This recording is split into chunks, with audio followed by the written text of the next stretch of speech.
When you think about something, your next thought will always be related to your previous one. Inside of your brain, many pieces of information are linked together as a giant network. This creates a pathway for your continuous flow of thoughts, kind of acting as a mental game of connect the dots. This process is what we call associative memory. Within our associative memory, we make intuitive judgments, which are like quick thoughts that come into your mind automatically.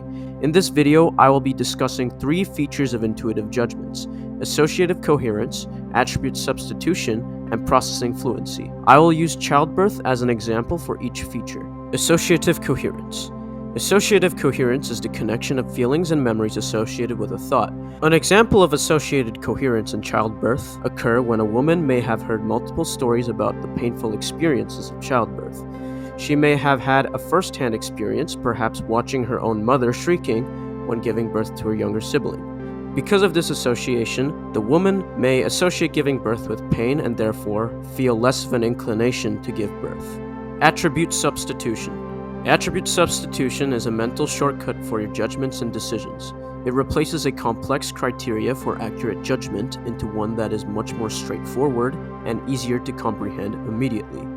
An example would be when the woman decides her preferred method of childbirth out of a single factor, such as the desire to avoid pain. She may disregard all other complexities involving childbirth, such as potential complications, recovery time, and health conditions.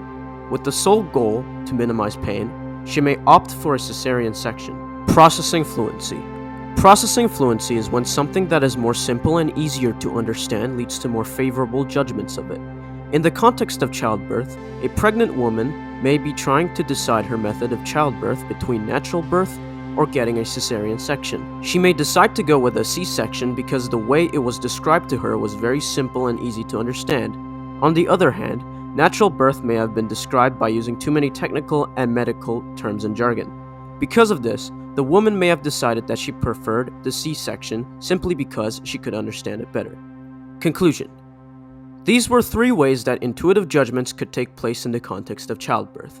While intuitive judgments have their purpose, people should remain cautious. These automatic judgments stem from your associative memory, which can be clouded with personal biases and gaps in logic.